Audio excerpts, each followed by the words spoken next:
du M23 vers la patrie. Appeler nos amis du M23 vers la patrie. Appeler nos...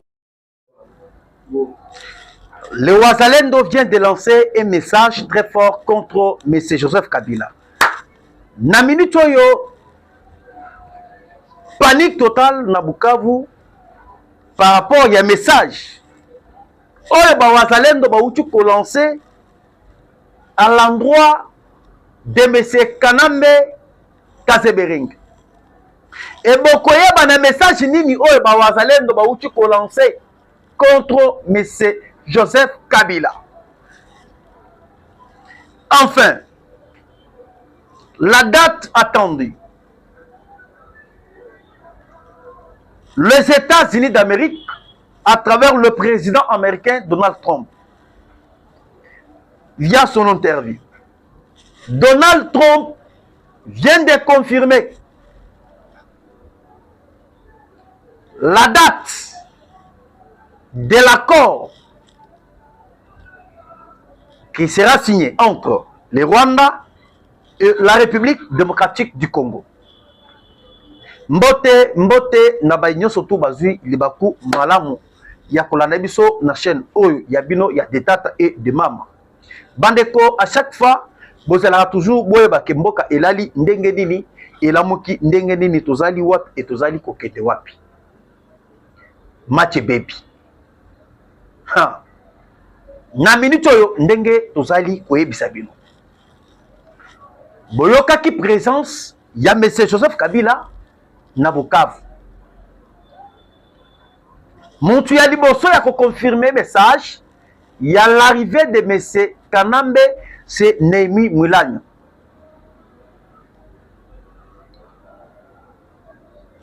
Na koya ya Kabila na Bukavu, Kabila alobini. Na minute oyo ndenge tozali koyebisa bino. Bawazalendo ba croiser maboko na bango te. Le wazatata le wazalo. Baebisi M. Kanambe Kazebering. Tu es considéré comme un ennemi. Et tu es considéré ennemi du peuple. Bawazalendo baebisi Kabila que koya na yo na Bukavu tozo ko considérer yo tant que ennemi ya ba Congolais, tant que ennemi ya ba Kivusien. Et Bawazalendo baebisi Joseph Kabila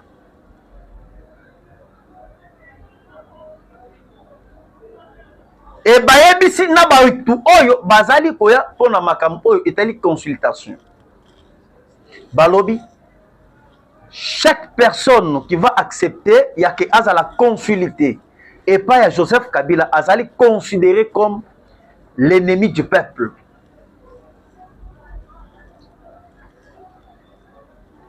Et na minute oyo bande ko balandi.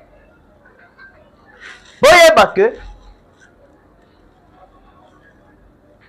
koya ya M. Joseph Kabila na Bukavu ezali pona ba consultation. Koya ya Kabila na Bukavu aye pona complot ya Uvira. Bola na ngai très bien makambo oyo ngai nazali koloba. Il y a un complot. Il y a un complot oyo Kabila aye na Lombango na parti ya Bukavu. Mais ce complot oyo Kabila sali alzolinga abeta yango avant qu'il soit le 27 va signer les accords cette semaine. Semaine oyo tozali koyebisa bino.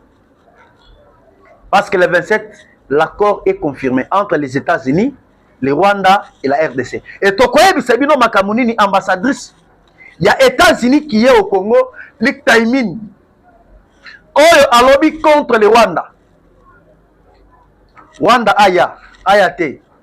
Bokoyoka message il y a ambassadrice des États-Unis d'Amérique.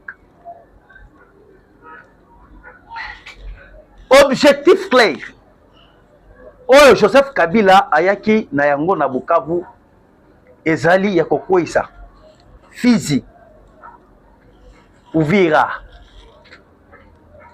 Na minute il y a un groupe ya ba policiers en 90% bauti na Minyembwe. Et groupe ya ba policiers wana oyo bauti na Minyembwe baye bazali ko traverser vers Fizi pour que bakende kozwa paiement na bango na Fizi. Il y a d'autres batu mususu bazali kouta na Burundi, ba mususu bazali kouta na Kenya, et bazali ko traverser na objectif moko pour que bazala va traverser vers Minyembo Fizi. Il traverse avec un faux document. Et sur les 90%, il y a des policiers qui ont traversé vers Fizi. Il y a une casquette qui non, bazali koya bazwa paiement na bango, mais na katimini majorité des policiers qui ont traversé vers Fizi. Bazali ba M23. Je suis en train d'alerter le service de renseignement, le service de FARDC et le service de la police. Na minute oyo avant que Kabila aille na Bukavu, Américain qui contenté asile na kati ya Angola, et lorsque Angola a voulu kopesa asile aye kozonga na Bukavu abandela makambo oyo itali consultation, mais na kati ya consultation e boyeba ke ezaka ka complot ezaka ka moko Uvira ekweya Fizi ekweya et va traverser vers Tanganyika Katanga. Et na minute on ndenge tosali ko yebisa bino bokoyo ka message oyo Kabila a uti ko lancer lorsqu'il a lancé consultation. Et na ba consultation il a lancé, il y a un jeune oyo akomaki mukanda a remettre monsieur Kanambe Kasebering, mais na mukanda oyo jeune wana akomi makamuni na alobi na kati ya mukanda oyo a remettre monsieur Kanambe Kasebering. Et na minute oyo tant tozo betana d'abord makambo tali Joseph Kabila boye ba makambo to kosima na suka Kleboa ya kosakana te. Omoni na mboka oyo bakombo oyo etali nyere ezo sila kala mingi te nyere kochinyere franciniere ezo sila kala mingi te na mboka ya Congo avec Fachi Beton ezo sila pour décret makambo ndenge ezali koya bokoyo ka samba awa to tira na bata Costa wana bazali ba Congolais de père et de mère ba Abdul Bastani ba continuer bazongi na mboka na bango to beta bango makambo alukolo esikoyo boyoka Joseph Kabila tango afaillir mission na ye ya Senko mission ya Angola boyoka discours oyo Kabila aye ko présenter devant Bukavu. Joseph Kabila a donné 3 conditions auprès du président Félix Tshisekedi. Muntu oyo batu ya Senko bazali koya ko plaider Fachi alimbisa ye tokende na ba négociation, mais le message en question azali ko continuer bisaleli mabe boyoka makambo oyo Kabila alobi contre le président Félix Tshisekedi. Il a tweeté sur son compte Twitter qu'il dit d'abord monsieur Joseph Kabila. Joseph Kabila alobi boy. Fachi a encore 3 options, mais le temps ne lui a laisse plus qu'une. Première option, oyo bango basengi et pas Fachi et pas Joseph Kabila. Kabila ebisi Fachi boy. 1. Fachi doit démissionner avant que Larry ne lui impose. C'est-à-dire Kabila a sengi démission et pas le président Félix Tshisekedi. 3. Accepter un vrai dialogue, pas un monologue déguisé. 4. Oser la gueule et découvrir que l'histoire ne se combat pas avec des slogans. Boyoki message oyo Kabila pesi. Et lorsque tozali kokota na mozindo makam, c'est-à-dire Kanambe fait menace à un compatriote congolais, un Congolais de père et de mère. Et na menace oyo Kabila lobi Kabila a pesi 3 options. Première option, ou soit Fachi Azali Konima ko démissionner. Ou soit Fachi Andimi dialogue. Ou soit Bango Bakoya pour que ba assassiner le président Félix Tshisekedi. Avec ce genre de message. Oh Ezali menace contre la République. Tshisekedi ndenge azali wana, Tshisekedi représente la nation congolaise. Tshisekedi représente la République démocratique du Congo. Et ce qu'il est là, Kabila s'est dit qu'il fit un ancien président dans ce pays. Mais azali ko ça les menaces contre qui? Contre Tshisekedi. C'est un homme à battre. Yango biso tozali ko yebisa bino. Bomoni ambongo Chole Muteba basali batu ya kokanga, basali batu moko il faut bakanga bango, bango basali koya devant le président Tshisekedi. Il y a que tokende na négociation, tokende na dialogue na Joseph Kabila, mais en même temps Kabila fait menace au président Félix Tshisekedi. Bazali ko mérité bakanga bango pour une association de malfaiteurs.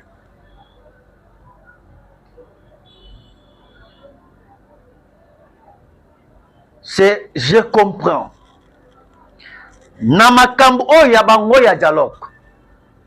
Bazali koya na mission. Et mission na bango o bazali koya na yango, c'est pour abattre le président Félix Tshisekedi. Ndenge to perdaki Laurent Désiré Kabila. C'est ça le complot. Et na minute oyo ndenge tozali koyebisa bino bawazalendo bayebisi Joseph Kabila ke soki lelo tomoni bato moko bazali koya ko assister na consultation ya Joseph Kabila, bazali considérer directement bazali ba ennemi ya République. Yango bomoni un jeune garçon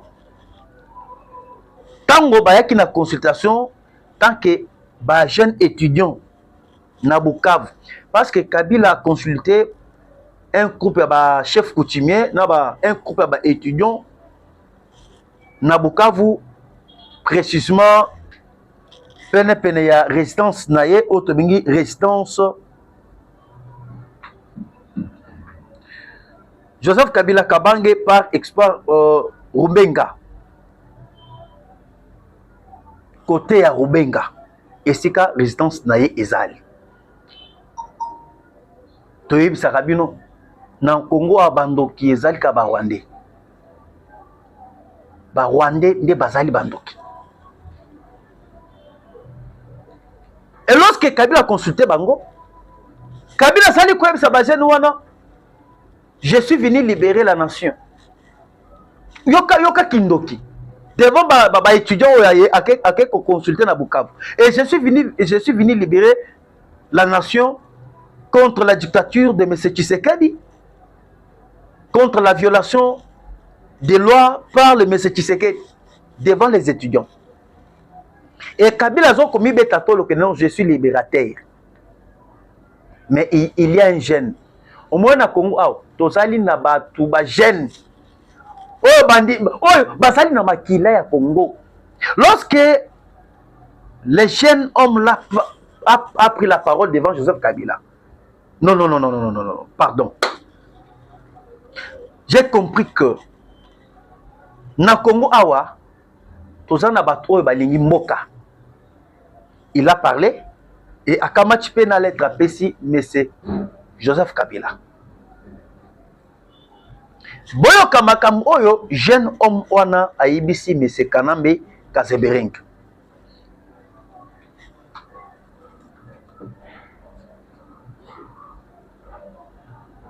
jeune homme wana alobi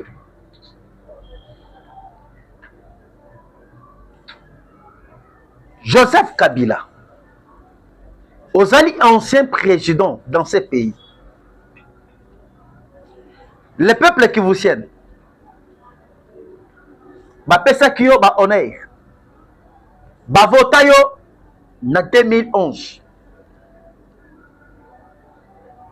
Le peuple qui vous tienne ba vota yo na 2006. Et bapesa yo ba honneur nyon surtout esengeli bapesa yo. Et aujourd'hui, yo tant qu'un ancien président ya Congo, tomoni yo on se retrouvé na Bukavu. Bukavu, esika oyo ba M23 ba envahir une armée étrangère bazali ko CG. Tomona ki ozala ki na Goma. Esika ba M23 to bengi l'armée rwandaise ba CG. Et lolo olongwe na Goma oyepe lisusu na Bukavu et obandeli makambo oyo etali consultation ya yo son bakufi na Bukavu av. Et jusqu'à présent, au moment où je vous parle, vous tant qu'ancien président, il y a toujours des sangs qui saignent. Il y a bandé qu'on a biso ya Bukavu. Nous pouvons dire quoi? Vous êtes complice directement avec les ennemis. Parce que chaque personne, oyo azali koya na Goma, c'est-à-dire azali ennemi, oyo azali coopérer avec les ennemis. Selon ces jeunes hommes-là, Namakambo ya lobby, c'est très grave. C'est très grave. Et na minute oto sengi jeune homme wana ala la tena ndaku na ye parce que bakoya ko sali mabe. Alobi, lettre ouverte à M. Joseph Kabila Kabange par Espoir Rumbengwa depuis la base militaire de la MONUSCO à Bukavu. Monsieur le Président honoraire, c'est avec une émotion mêlée de douleur que j'ai appris votre présence à Bukavu. Ma ville, ma terre, ma source, cette cité que vous avez connue autrefois, fière, tranquille, vibrante, de vie n'est plus que l'ombre d'elle-même.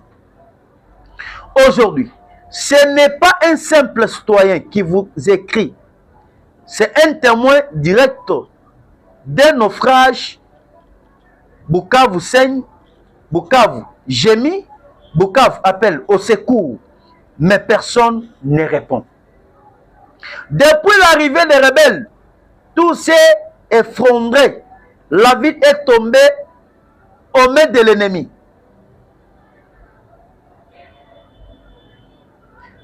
C'est l'horreur. Plus de 30 000 morts.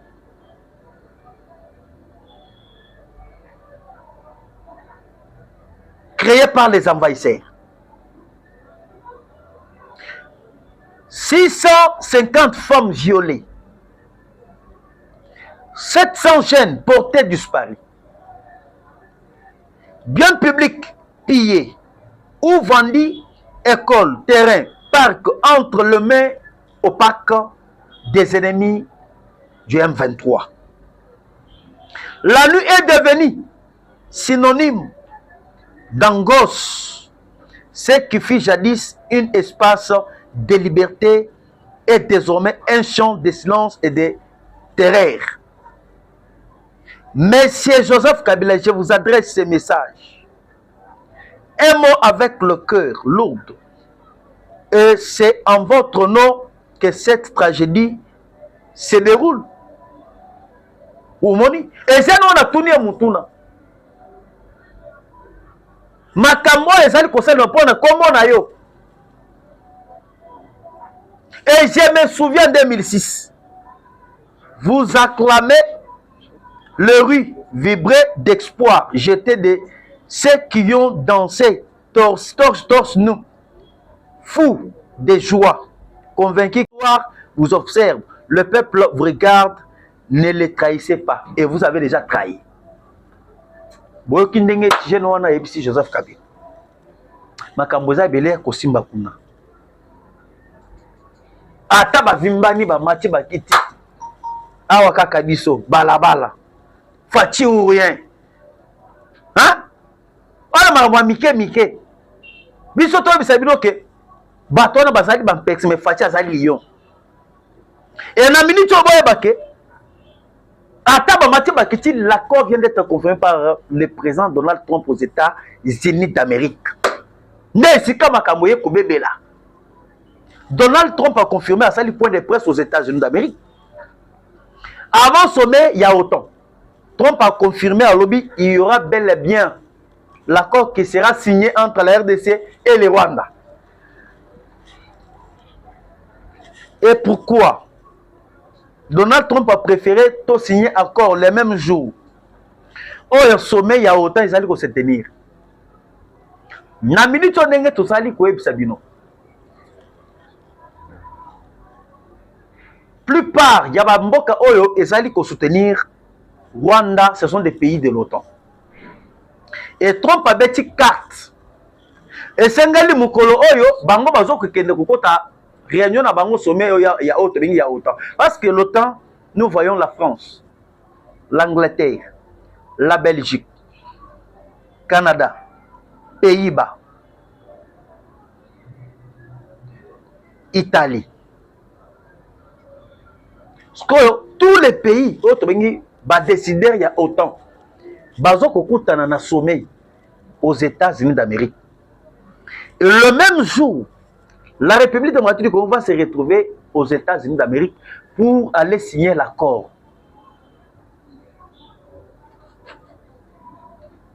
Na minute ndenge tozali koyeba sebino bakoko na bango efare. Oh, rendez-vous boyo na ko boycotter na ko éviter ezate. Abisora Fachi. Tobeta bambodia Fachi ou rien. Et na minute ndenge tozali koyeba sebino. L'accord est confirmé. Boyo kaka makambo bozali koyoka non, le Rwanda va échapper. Kakame akoyate. Et boyo ka c'est que l'ambassadrice des États-Unis Liktaimi na uchi koloba ici au Congo. Liktaimi na lobby Rwanda atinda ministre affaires étrangères. Atinda te l'ambassadeur Oyo Yabango Oyo Azali Nakata, les États-Unis d'Amérique comme représentant, il y a M. Paulo Kagame, il va signer cet accord. Et la minute où on a le président américain Donald Trump a lobby et Mata Ekita, le Rwanda va signer. Ça sera une date inoubliable pour le peuple congolais, une date d'une vraie indépendance. Et Nazali Koueb Sebino et Kozala et Sengo pour le peuple congolais parce que Toko se séparer avec l'accord de l'Émirat. Accord Oyo Bomona qui Mouzé a Kenda ko signé Naba Rwandais, Naba Ougandais, Naba Burundais. Mon colo y a les 27. Et Zali séparation, il y a accord, il y a l'Émirat avec le peuple congolais. Mon colo Ango. Biso. Ndenge tozao toko sala mama la fête ndeko na ngai coaché depuis Belgique et o azali kozela ngolo wana e pusana to fêter na yoki déjà mwana mboka da Costa depuis l'Angleterre abengi nga lobi nazotinda eloko pona mukolo yango parce que mukolo yango tozo signer accord ya suka wana etali ba Congolais